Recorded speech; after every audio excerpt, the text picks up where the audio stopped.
원시교회라는 말은 초기의 기독교 공동체, 그때는 지도자들이 보통 사도였다. 그 다음에 대부분의 성도들은 유대교 배경을 가진 유대인 중심이었다. 그 다음에 오순절 사건이 일어나가지고 성령님이 활동을 했던 그 주 1세기 정도까지고, 그렇지만 이제 이 초대교회는 기독교가 공인될 때까지, 그리고 교회가 아주 제도화되어 있고 틀이 잡히기 시작했다. 이때부터 이제 우리한테 내려오는 전성들이 많습니다. 그 중에 하나가 이제 그 주의 만찬, 성례전 이렇게. 그래서 주의 만찬이 우리가 하고 있는 주의 만찬이 이 스타일이, 이 양식이 베드로나 사도 바울이 예수님 부활 성천하시고 난 뒤에 이내 이런 형식으로 해준 게 아니고, 그것이 시간이 지나면서 이제 같은 시간, 같은 공간, 같이 함께 할 수 있는 것이 특별히 필요하지 않느냐는 그런 의전이 생긴 거죠, 의식이. 그래서 초대교회 안에 주 3, 4세기 때 특정됐다, 이렇게 볼 수 있습니다. 오늘 중요한 거 이제 배웠습니다. 그리고 이제 여기 일쪽 제일 밑에 보면 시간적 범위와 지리적 범위, 구조와 조직이 있는데, 원시교회는 말씀드린 대로 1세기 초반까지고 시간적 범위로는, 그리고 초대교회는 1세기부터 4세기까지를 말하고, 그리고 지리적 의미는 원시교회는 예루살렘 중심이었고 그 공동체는 유대인 공동체였고, 보통 초대교회는 로마 제국 전역에 확장된 이방인들까지 포함된 이런 것들입니다. 정리를 확실히 해놨으니까요. 그 다음에 구조와 조직에서 초대교회는 사도들이 직접 활동하고 이제 가르쳤는데, 이 초대교회는 이제 제도적인 틀을 갖춰졌어요. 그래서 뭐 이단은 누가 이단이고 뭐가 이단이고 이렇게 예배를 드려야 된다, 저렇게 하면 안 된다는 그 틀이 만들어진 게 초대교회 때 된 거다. 원시교회 때가 아니고. 그렇게 보시면 됩니다. 왜냐하면 유대인들은 3번 성전에 가는데 아침 9시에 한번 가고요. 그 다음에 12시에서 3시 사이에 한 번 또 오후에 가고, 그 다음에 해질녘에 오후 6시경에 한번 갑니다. 그런데 3번을 기도하러 가요. 오늘 스토리가 이거예요. 3번을 기도하러 가는데 이제 안전뱅이가 지체 장애인이 나오잖아요. 40살로 나오는데 이 사람이 장애인인데 사람이 많은데 모일 거 아니에요.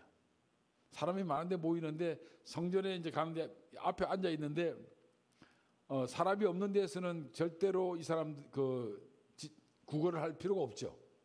그런데 이거 재미난 게 있습니다. 뭐냐면 유대인들은 2가지 이유 때문에 돈을 벌어야 된다고 믿고 있어요. 유대인들은 한국 사람하고 유대인하고 공통점이 하나 있는데, 그것이 뭐냐면 돈을 많이 버는 이유가 첫째, 자식에게 물려주기 위해서다. 전 세계에서 자식한테 돈 물려주려고 생각하는 사람은 한국 사람하고 유대인밖에 없대요. 근데 우리는 상속세를 안 내려고 애를 많이 쓰잖아요. 근데 유대인들은 어떻게 하냐면 대부분 유대인들은 보험을 들어요. 그래서 그 생명보험을 들어가지고 내가 죽으면 그 보험료를 가지고 있잖아요. 상속세에 대납할 수 있도록 만들어놔요.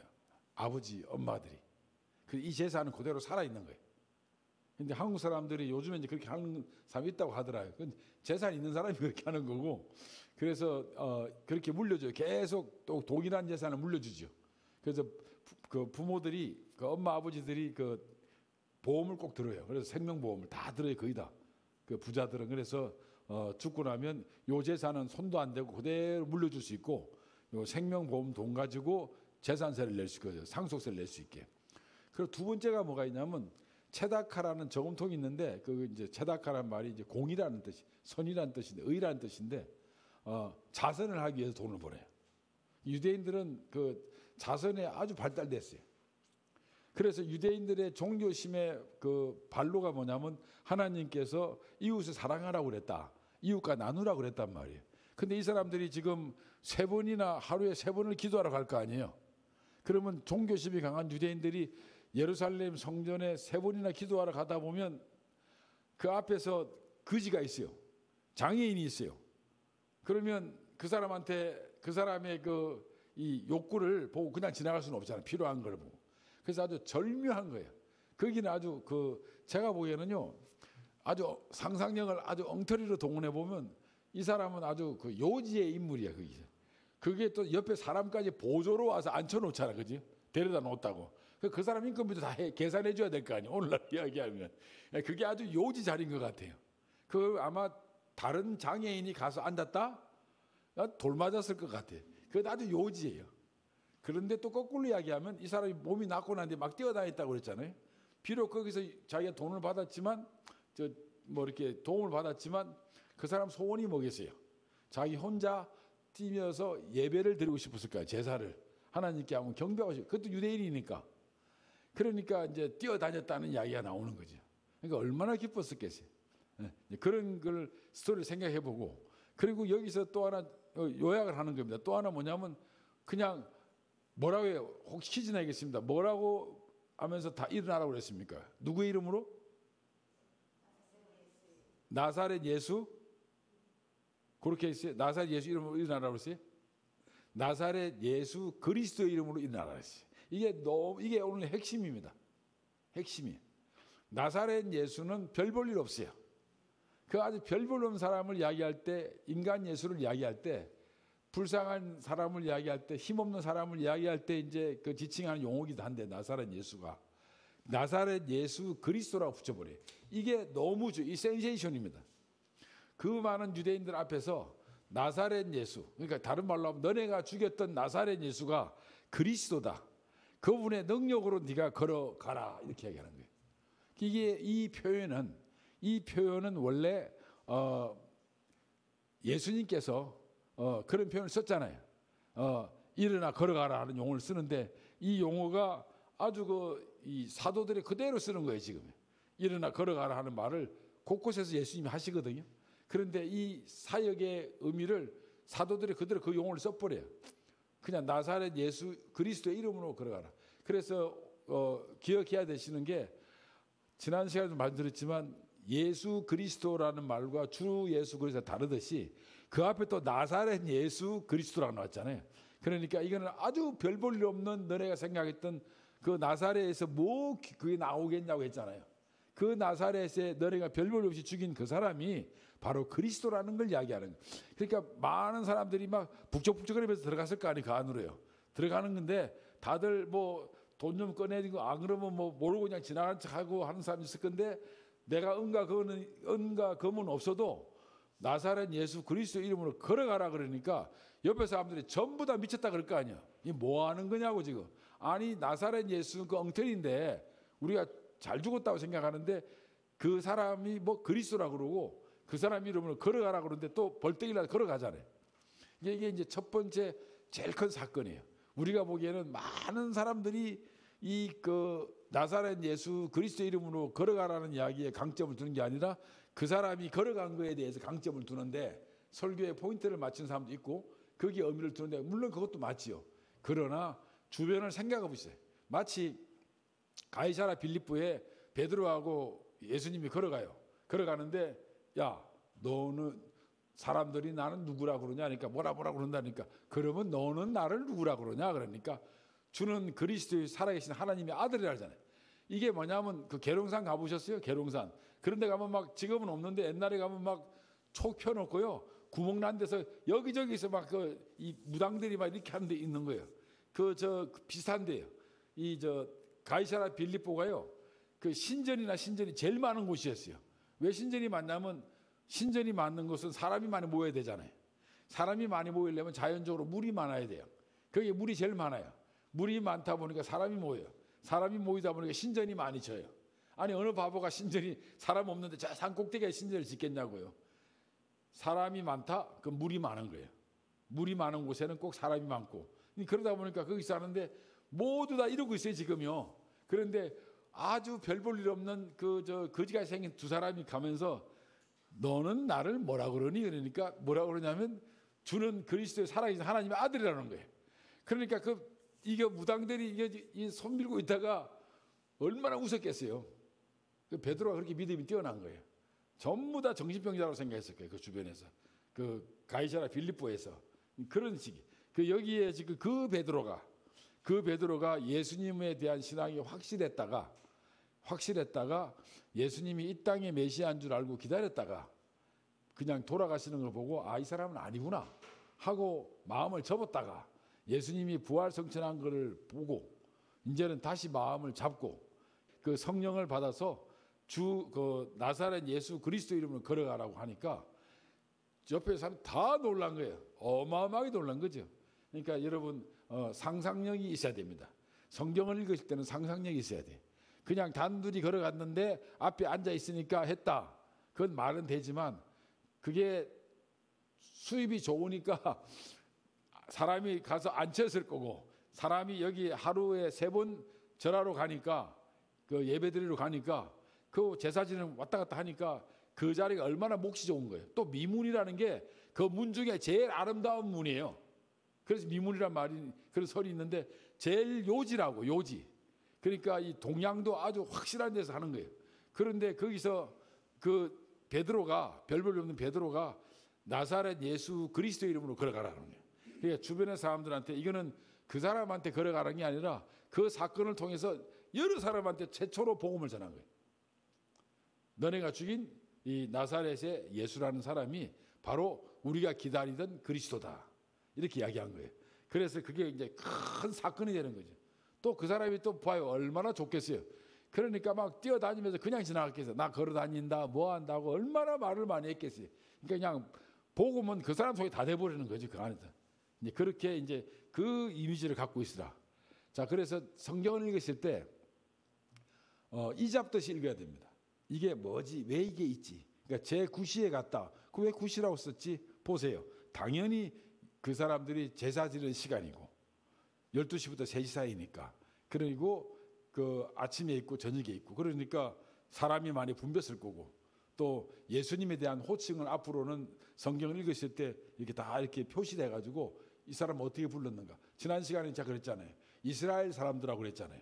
그죠? 이스라엘 사람들아. 그냥 형제들아 그러면 되는데 이스라엘 사람들아. 그건 다른 말로 하면 종교심이 많은 너희들이 하는 그 말 나오는 거거든요. 그래서 제가 만약에 우리 저 식구들한테 그냥 성도님들한테 형제 자매님 안 그러고 이름을 불렀다고 가정합시다. 그러면 이제 뭐가 한번 삐뚤어진 거죠. 호칭이 다르다는 이야기는 뭔가 다른 거죠. 자기가 생각하는 그 본의가 딱 있는 거죠. 그렇게 나온 거죠. 그래서 이 5쪽에 보면 이 저녁 기도 시간도 제가 이제 히브리어로 다 써놨는데요. 그 음영을 다 달았는데 다니엘이 하루에 3번씩 무릎을 꿇고 기도했다. 3번. 이게 바로 그겁니다. 3번 꿇었다는 게. 그 다음에 시편 55편에 보면 저녁과 아침과 정오에 내가 근심하여 탄식하니 이게 무슨 말인지 몰랐잖아요. 저녁과 아침과 정오에 내가 근심하여 탄식하니 이 말은 내가 하루 종일 탄식한다는 거예요. 내가 예배 드릴 때마다 하나님께 탄식하지 않았습니까? 내가 저녁에 기도할 때 아침에 기도할 때 점심에 기도를 할 때도 하나님한테 찾아갔을 때마다 성전에 내가 탄식하지 않았습니까? 하는 말이에요. 아시겠습니까? 이게 이제 세분한 그런 것들. 이런 것들은 이제 아시면 의미를 이제 찾을 수가 있죠. 그 다음에 6쪽에 보면 중간에 우리가 알 수 있는 게 있는데 보통 여러분 성전이라 그러면요 이거예요. 통째로 말하는 이 큰 틀이고 성소라 그래야 이제 지성소하고 여기 저 안에 법궤가 있는 그렇게 표현하는 거고 이 성전이라 그러면 아주 큰 틀에서 한 틀을 이야기하기 때문에 그거를 이제 아셔야 된다는 거죠. 그래서 성전이라는 말과 성소라는 말은 성전 안에 들어가 있는 성소가 따로 있다고 아시면 되고요. 그 다음에 6쪽에 보면 성전에 올라갔다 그러는데 원래 우리가 저기 올라갔다는 이야기는 물리적으로는 높은 데를 이야기하죠. 예루살렘이 해발 한 30m 합니다. 50 정도 하는데 높은 고지대죠. 그래서 그런데 우리가 개성이든 저 북쪽이든 우리한테 서울에 올 때는 상경한다는 말을 쓰고 저 밑에 천안이 여기서 올 때도 수도로 올 때는 서울로 올 때는 상경한다 그러잖아요. 그러니까 수도를 향할 때는 상경이라는 말을 쓰죠. 그런 식으로 이 사람들은 예루살렘이 높아서 올라간다는 말도 되지만 여기에는 자기네들이 아주 신성한 장소로 간주하기 때문에 예루살렘 성전에 올라갔다는 말을 써요. 그러면 다시 또 그래서 어떤 사람은 뭐 진짜 뭐 여리고로 내려갔다 이러니까 뭐 진짜 여리고는 뭐 예루살렘은 해발 850m 되고 여리고는 마이너스 한 400m 되니까 진짜 쫙 내려가거든요. 그 내려갔다 표현을 쓰는데 그런 물리적인 용어도 되지만 그게 아니라 예루살렘을 벗어난 건 다 내려간다는 말을 쓰는 게 맞아요. 왜냐하면 예루살렘은 가장 높다고 보서 그런 게 아니라 예루살렘은 가장 신성한 곳이기 때문에 예루살렘을 갈 때는 다 올라간다는 표현을 쓰는 게 맞고 예루살렘을 벗어날 때 내려간다는 말을 쓰는 게 맞다는 거죠. 근데 많은 사람들이 여리고는 진짜 뭐 마이너스 400m 되니까 이렇게 내려갔다는 표현이 맞다 이렇게 많이 하고 지정학적으로 이게 물리적 이야기 하는 게 아니에요. 이거는 기준이 뭐냐면 예루살렘이에요. 예루살렘은 높은 곳에 있다 하는 거예요. 그렇게. 그래서 이제 6쪽의 밑에 보면 나면서 못 걷게 된 이라고 하고 선천적 장애인이라고 이제 사도행전 4장 22절에 보면 이 사람이 이제 40대 사람으로 보는데 이 사람이 미문에 이제 북박이었다는 이야기는 충분하게 이제 그쪽에서 유명한 사람이죠. 유명한 사람이에요. 그러니까 이 사람은 하루에 종교심이 강한 유대인들이 세 번씩 제사 지내러 갈 때마다 항상 앉아 있는 사람이잖아요. 어느 날 그 사람이 서서 다녀요. 이건 충격이죠. 그래서 저는 참 보면요, 사도행전을 읽다가 보면 어떤 게 느끼냐면 무지무지하게 가성비가 높게 복음을 전했다. 그러니까 오순절날 성령님이 임하는데 왜 하필이면 전 세계에서 다 있는 사람 돼서 있죠. 성령이 임해가지고 한 번에 그냥 불의 혀같이 갈라져가지고 방언이 나와서 한 번에 다 초토화시켜버리고 강나라 말로 다 해버리고 여기에 이 사람이 북박이라고 그냥 미문 앞에 그냥 앉아 있었는데 40살이었다면 어릴 때부터 그냥 지체 장애인이었는데 북박이었을 거 아니야. 그런데 그 사람이 이제 막 뛰어다니는 거 보고 얼마나 이 충격이었겠 사람들한테. 그래서 복음은 아주 가성비가 아주 높게 저는 특히 이 사도행전을 보면 복음이 아주 가성비 높게 전달됐다. 아주 효과적으로 전했다는 것을 엿보게 됩니다. 7쪽에 보면 유대인들은 종교적인 사람이었고 최고의 종교심이 강한 사람이었고 종교심의 핵심은 자선이었고 이 자선이 예루살렘 종교심이 강한 이들이 예루살렘 성전을 3번씩 올라가다 보니까 매일 보는 지체 장애인한테 자선 안 해줄 수가 없었고 그랬는데 이 베드로 일행은 그냥 이들한테 복음을 전한 게 아니라 이들한테 뭐 돈을 준 거나 금을 준 거나 한 것이 아니라 일어나 걸으라 하고서 구걸을 한 사람한테 다른 거를 이제 제시했다는 거지. 뭐 이런 것들. 그리고 미문이라는 것이 아름다운 그 곳이라는 그런 가능성이 높다는 거죠. 그리고 6절에 보면 나사렛 예수 그리스도의 이름으로 일어나 걸으라 했다는 말이 있지 않습니까? 이거는 정말로 중요한 이야기니까 꼭 표시를 해 놓으십시오. 나사렛 예수 그리스도의 이름으로. 이게 이제 사도행전의 목적 중에 하나가 뭐냐면 너네가 죽인 나사렛 예수가 우리가 기다리던 메시아다. 이걸 말하는 게 사도행전 첫 시간에 우리가 공부했듯이 사도행전이 존재 이유입니다. 잘못 죽였다. 그리고 문제가 있다. 그리고 진짜 메시아였다. 이런 거입니다. 그리고 또 하나는 여기에 보면 뭐라고 이야기했냐면 그 은과 금은 내게 없다 이러는데 이분들 이 베드로가 얼마나 그 파워풀하냐면 그러면 뭐가 있냐? 이제 성령을 받았기 때문에 예수 그리스도의 능력만 있다. 이거를 말하는 거예요. 은과 금은 없다. 예수님은 우리한테 은과 금을 준 게 아니고 그러니까 우리가 거꾸로 이야기하면요. 뭐 틀리고 맞고 이런 거 따지기 전에 너무 은과 금을 찾으면 안 되죠. 이게 별거 아닌 것 같지만 베드로의 고백은 은과 금이 내게 없다 그랬는데 뭐 저도 예외는 아니지만 우리가 그 은과 금을 너무 추구하는 거는 문제가 있는 거죠. 그래서 이게 나는 이걸 보면서 예수님의 능력을 내가 얼마나 의지하고 있는가. 내가 은과 금보다 예수님의 능력을 더 의지한다면 나한테는 어떤 기적이 있었는가. 뭐 이런 걸 한번 생각해 볼 필요가 있습니다. 그러니까 베드로는 과감하게 그 이야기를 했고 또 성령님의 역할로 그 지체 장애인이 벌떡 일어났지 않습니까? 그래서 이런 것들을 보면 좀 반성이 되죠. 그래서 이 나사렛 예수 이름으로 그리고 은과 금은 내게 없다. 그런 것들 예수님의 능력밖에 내가 예수 그리스도의 능력밖에 없다 하는 말을 한번 되새겨 볼 필요는 있습니다. 우리가 그 유대인들도 그렇지만요, 고대에서는 이름을 쓴다는 게 엄청나게 중요한 거예요. 이름이. 그래서 이름이 너무 중요해요. 이름은 그 사람의 정체성을 이야기하는 거고, 이름은 그 사람의 어떤 대외 이미지를 확실히 드러내는 능력을 나타내는 건데, 그래서 제가 8쪽 재료에 보면 출애굽기에 보면 하나님이 모세에게 이르시되 나는 스스로 있는 자다 하는 말 하잖아요. 그 다음에 너희는 열왕기 상에 보면 너희는 너의 신의 이름을 부르라. 나는 여호와의 이름을 부른다. 그리고 내 이름으로 무엇이든지 구하면 내가 행하리라. 이름이라는 게 꼭 있죠. 이 능력이고 고난이. 근데 이 이름이 나타내는 고난이 있는데, 권위가 있는데, 하물며 이 종교심이 강한 유대인들한테는 그 이름이 얼마나 크겠어요. 그런데 베드로가 그걸 쓴 거예요. 나사렛 예수 그리스도 이름으로 써버린 거예요. 그러니까 그냥 충격이에요. 충격. 그러니까 그거를 내가 아무리 강조해도 지나치지 않을 겁니다. 그래서 여기 보면 또 일어나 걸으라라고 했지 않습니까? 이 마가복음 2장 11절에 보면 예수님께서 내가 네게 이르노니 일어나 네 상을 가지고 집으로 가라 그러잖아요. 일어나 가라. 이런 용어가 많이 나와요. 그래서 이런 것들이. 그리고 이제 그 사람 모인 게 어디냐면 솔로몬 행각에서 모여요. 그러니까 솔로몬 행각이 지금으로 말하면 이제 이렇게 비는 안 오지만 해를 가리고, 그리고 만남의 장소였어요. 여러분 원래 그리스에서는 만남의 장소가 헬라어로는 아고라, 그러니까 영어로는 마켓인데, 그 시장 같은 데서 그들이 이제 만나서 이제 교제하고, 거기서 이제 막 아리스토텔레스나 소크라테스나 무슨 말을 하고 집회를 가지고 가는데, 여기는 비슷하게 이 솔로몬 행각은 아주 유명해. 전설에 의하면 뭐냐면 랍비들이 있죠. 가르치는 장소였어요.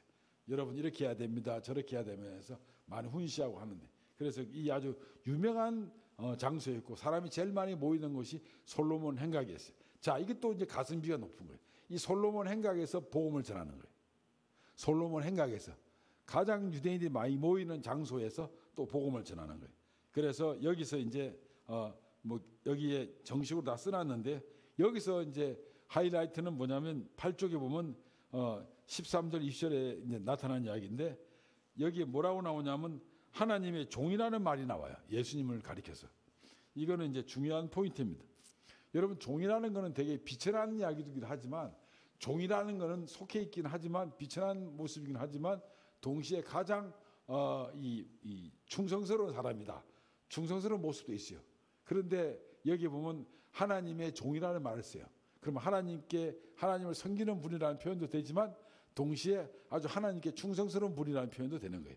그래서 그 마태복음 12장 18절에 물론 이제 이사야서를 인용한 게 같지만 어떻게 했냐면 하나님의 충성스러운 종이라는 플러스 뭐냐면 하나님께서 택하신 종이라는 거예요. 그러니까 지난 시간에 말씀드렸지만 하나님이 주권이 행해지는 이 종에게, 이 그리스도에게 주권이 행해져서 이제 섬기다가 사람을 섬기고 하나님 섬긴다면서 사실은 이 예수님은 우리를 섬기기 왔고 돌아가시는 그런 모습을 보이게 됩니다. 그건 결과적으로는 하나님께 충성스러운 모습을 보이게 되는 거죠. 그래서 이사야서 52장 13절에 보면 내 종이 형통할 거다는 말을 합니다. 그 형통하다는 말은 비록 고난을 당했지만 나중에 이제 이 부활 성천하고 난 뒤에 하나님의 영광이 함께하는 그런 모습을 보는 거죠. 예수님을 가리켜서 그쪽에는 거룩하고 의로운이라고 돼 있습니다. 여러분, 이 거룩하다는 말은요, 원래 거룩하다는 말은 누구한테 적용되냐면 우리가 레위기 때 공부했지만 하나님께 속한 용어예요. 원래 거룩하다는 말은 본질적으로 거룩하다는 말, 아니 우리끼리 이야기하는데 자매님이나 형제님들한테 내가 당신은 거룩합니다, 나는 거룩하면, 내가 거룩하다 그러면 돌 맞아야 되잖아요, 그죠? 원래 이 거룩하다는 말은 하나님께 들어가는 말이에요. 그런데 여기 보면 거룩하다 하는 말은 이건 정말 그 예수님을 가리키는 말이죠. 그래서 이 거룩하리란 말 자체는 헬라어로 나오고 다 히브리어도 나오는데요, 이건 하나님 속성과 관련된 이야기입니다. 그래서 레위기 10장 10절 우리가 너무나 잘 아는 이야기죠. 너희가 거룩하고 속된 것을 분별하며 부정한 것을 정한 것을 분별하고 하면서, 이 거룩의 핵심은 뭐냐면 옳고 그름을 판단하는 기준입니다. 그래서 지금 다른 이야기지만 거룩한 분만이 옳고 그름을 판단할 수 있어요. 그런데 선악을 알게 한 나무를 따먹었다는 이야기는 하나님이 아닌데 하나님처럼 한 거예요. 선과 악을 구분한 능력을 그냥 상대적인 선과 악, 넌 나빠, 넌 좋아, 넌 틀렸어, 맞아서 판단하는 이게 아주 하급의 그 판단력을 가지게 돼버린 인간이. 절대적인 기준의 이 선과 악을 구분하는 것은 진짜 거룩한 하나님 외에는 할 수 없다, 이런 말입니다. 그러니까 이 말이 사실은 레위기를 제대로 알면 선악을 알게 한 나무를 따먹었다는 게 왜 죄인지, 이거는 마치 바벨탑을 하면서 우리가 하나님같이 되자는 마음과 선악을 알게 한 나무를 따먹었다는 그 뜻은 하나님처럼 모든 것을 다 판단할 수 있다 하는 그 교만이 나온 겁니다. 그런 거 연결하면 되는 거예요. 그래서 이 다른 이야기 벗어났지만, 그래서 이 거룩하다는, 그래서 누가복음 1장 35절에 보면 천사가 마리아에게 뭐라 했냐면 예수님이 태어나는데 어떠냐면 거룩한이라고 불러요. 너무 놀랍지 않습니까? 이게 다른 말로 하면 하나님이다, 이 말이에요. 거룩한, 그러니까 아기가 태어나는데 마리아한테 뭐라냐면 거룩한 이가 나타난다는 거예요. 그거는 이제 하나님이죠. 그래서 그런 것들이 이제 이 누가복음 4장 34절에도 보면 귀신들이 뭐라냐면 예수님을 보고 하나님의 거룩한 자라고 또 그래요. 제가 이때까지 봤지만 거룩한 자라는 용어를 한 번도 이 사람한테 쓰는 건 못 봤어요. 그냥 성자, 뭐 성인, 이런 말로 대체 쓰긴 했지. 아마 지나가는 사람한테 당신은 거룩한 자 그러면 아마 욕 들어먹을 겁니다, 그지? 그런 것들. 그 다음에 이제 예수님을 가리켜서 종이라고 했다가 이제는 거룩하고 의로운이라는 말을 쓰거든요. 이 의라는 말이 있는데 여기에도 보면 이제 이 의가 이게 여러 가지 뜻이 있지만 하나님의 뜻을 실천하는 사람이 이제 의인으로 봅니다. 그러니까 신약의 10쪽에 보면 예수 그리스도를 가리켜서 의로운이라고 부르고요. 사도행전 7장 52절, 22장 14절에서도 예수님을 가리켜서 거룩한이라고 불러요. 그리고 이 의로운 이런 말은 히브리에서는 종교적으로 어렵다, 하나님의 속성을 가리킬 때 쓰는 말이고요. 그 다음에 사람과 사람의 관계에서 법률적으로 어렵다는 말이 있고 도덕적으로 어렵다는 말이 있어요. 근데 예수님은 이제 어떤 어려움이냐면 하나님과 같은 동격, 이런 의미에서 원래 어려운 분이라는 이야기를 하는데 여기 자세히 써놨거든요. 그렇게 보시고요. 그 다음에 본문에서 이제 이 거룩한이란 말은 하나님과의 관계에서 표현되는 신적인 그 용어입니다. 그리고 어려움은 있죠. 이거는 이제 인간적인 표현이에요. 자, 다시 정리합니다. 여기서 거룩하고 어려운이라는 말은, 거룩하다는 말은 신적인 의미를 나타내고, 어렵다는 이야기는 다른 말로 하면 무지한데 돌아가셨다, 인간적으로 너네들 사이에서, 그 세상 사이에서. 그래서 여기서 어렵다는 말은 인간의 관계에서 예수님은 잘못한 게 한 개도 없잖아요. 한 개도 없잖아요. 그래서 인간적인 면에서도 예수님은 문제가 없었다 하는 걸 보여주는 이런 용어입니다. 이게 이제 브루스가 주장하는 것 중에 하나가 이런 거예요. 생명의 주라고 나오는 15절이 있는데, 여기는 생명의 주라는 건 뭐냐면 생명을 주관한다는 이야기죠. 그러니까 예수님은요, 이게 중요한 이야기예요. 이게 이제 신학이 확장되면 이제 막 논설이 많아지는데, 첫 번째는 종이었다. 그리고 두 번째는 거룩한이었다. 어렵다. 그 다음에 여기는 생명의 주관자라는 거예요. 그러니까 이분이 생명의 주관자가 아니었으면 그 돌아가실 때 부활하시고 성천한 걸로 끝나는 거지만 우리가 이분을 믿음으로 인해서 다 새롭게 이제 생명을 얻지 않습니까? 그죠? 이런 것들이 다 내포되어 있습니다. 그래서 생명의 근원이자 생명을 이끄는 자라고 히브리서 2장 10절하고 12장 2절에서 이야기하고 있습니다. 그래서 한번 읽어볼까요? 2장 10절에 그러므로 만물이 그를 위하여 또한 그로 말미암으니가 많은 아들들을 이끌어 영광에 들어가게 하시는 일에 그들의 구원의 창시자를 고난을 통하여 온전하게 하심이 합당하도다. 그 믿음의 주여 또 온전케 하시는 이 예수를 바라보자. 그는 그 앞에 있는 기품을 위하여 십자가를 참으사 부끄러움을 개의치 아니하시더니 하나님 보좌 우편에 앉아 있었다. 한쪽에는 구원의 창시자라고 그러고 한쪽에는 믿음의 주라고 그랬습니다. 그러니까 이게 이제 어려운데, 믿음의 주가 왜 생명의 창시자가 되냐면 우리가 예수님이 하나님의 아들이고 하나님의 종이고 거룩한이라고 믿는 순간에 그분께서 우리의 주가 되는 거 아닙니까? 그죠? 그러니까 그로 인해서 생명을 얻는다 하는 그런 연관성을 가지게 됩니다. 그래서 이 11쪽에 보면 본문에서는 이제 베드로는 예수님께서 생명의 주인데도 죽음을 당했다. 그러니까 사람들이 얼마나 비웃겠어요. 아니 생명의 주라면서 왜 죽었냐 할 거 아니에요. 그러니까 이 사람들은 이 생명이 마치 이 육체적인 생명으로만 생각할 수 있는데 여기 베드로는 그런 말이 하는 게 아니라 죽었다가 부활한 다시 살아나는 그런 그 표현을 쓰는 겁니다. 그래서 이거는 생명의 주라는 말은 죽음을 초월한 것이고 죽일 수도 있고 살릴 수도 있고 또 믿음으로서 있죠. 생명을 주는 분으로서 희망을 줄 수 있고 뭐 이런 거 전부 다 포함된 그런 용어입니다. 그러니까 이 한 단어가 어마어마한 그 의미를 가지고 있죠. 그 다음에 그 그리스도를 우리가 지금 쓰고 있는 헬라어 그리스도가 히브리어로 메시아잖아요. 근데 안타깝게도 잘못 알고 있는 게 메시아라고 쓰는 사람들이 많아요. 야가 아니에요. 메시아예요.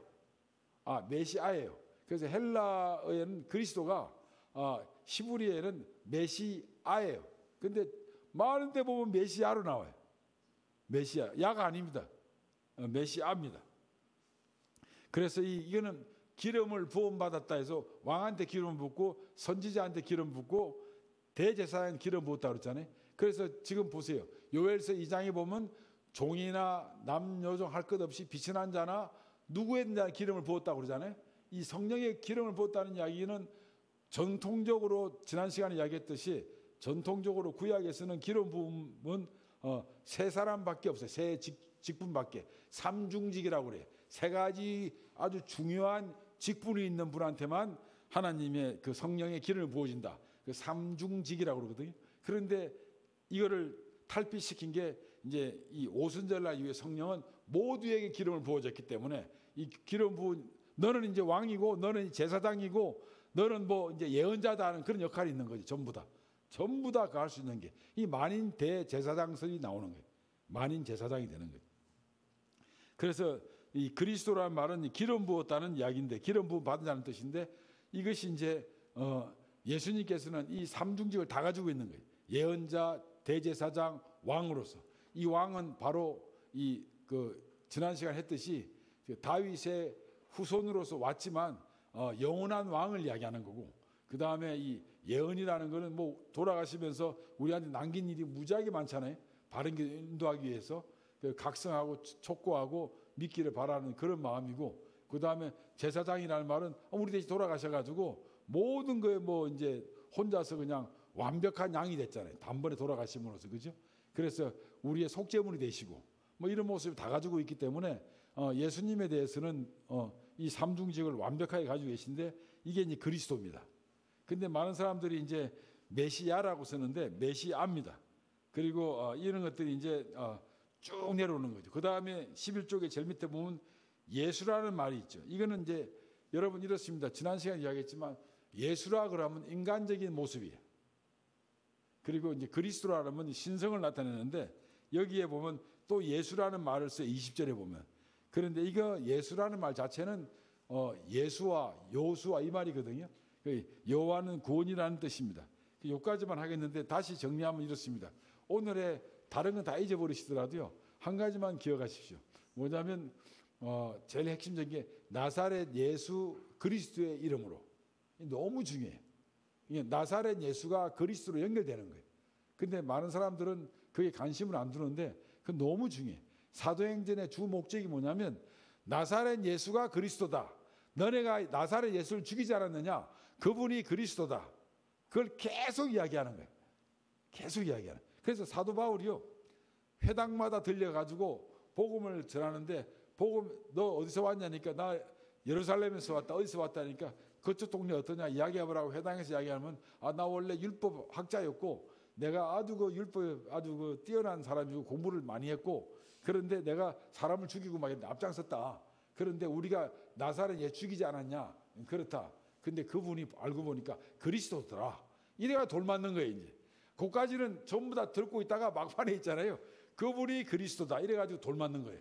그러니까 바울이 전도를 하는데 예수님이더라 하는 게 아니라 우리가 죽인 사람이 나사렛 예수가, 우리가 죽였던 나사렛 예수가 내가 보니까 그리스도더라, 메시아더라, 이것만 이야기하고 다녀. 계속 그거 이야기하고 다녀. 그거 이야기. 그리고 이제 한 가지 더 이야기하면 누가가 의사라고 나올 수 있는 게 뭐냐면 안전 원래 40년 된 그 지체 장애인이 있잖아요. 그 사람이 안정병이었더라. 그런데 그 베드로가 그 사람의 손을 잡고 있잖아요. 손을 잡고 이렇게 당겨서 일으키는 모습이 있어요. 그래서 다른 데는 그런 모습이 안 나오는데 이제 우리가 엿볼 수 있는 거는 누가 같은 경우에는 지난 시간에 이야기했지만 아주 섬세하게 이렇게 표현을 합니다. 이렇게 막 비디오 찍은 것처럼 손을 잡아가지고 이렇게 당기는 모습이 있잖아요. 이런 것도 표현하고, 그리고 지체 장애인이다, 앉아서 선천적으로 이런 지체 장애인 이런 표현들 쓰는 거 보면 누가는 계속 지금 병자들이 많이 나오거든 앞으로요. 그 병자들을 표현할 때마다 누가는 아주 섬세하게 쓰고 있습니다. 그런 거 보면 누가의 직업을 엿볼 수 있고 또 누가가 얼마나 섬세한 사람인지, 그 누가의 그런 카멜레온이라는 말을 학자들이 하고 있습니다. 아주 그냥 변화무쌍하게, 어떤 때는 그 바울이 그냥 아레오파고에서는 그냥 철학자 이상으로 멋지게 그냥 이야기하는 거 하면, 또 어떤 때 이런 데서는 또 이 불쌍한 사람들 앞에는 측은지심을 가지고 아주 감성적인 용어를 쓰는 이런 모습을 보고 누가가 이제 누가의 글이 이제 카멜레온이라 그러는데, 하여튼 이게 저자의 이 제스처나 또는 환경이나 이런 거에 대해서 종합적으로 우리가 좀 봐야 된다는 걸 한번 말씀드리고 싶고, 오늘 핵심은 이제 그 이야기를 계속 하고 싶었는데 예수님이 왜 그리스도인지 그거를 이제 설명을 계속 하고 있다는 거죠.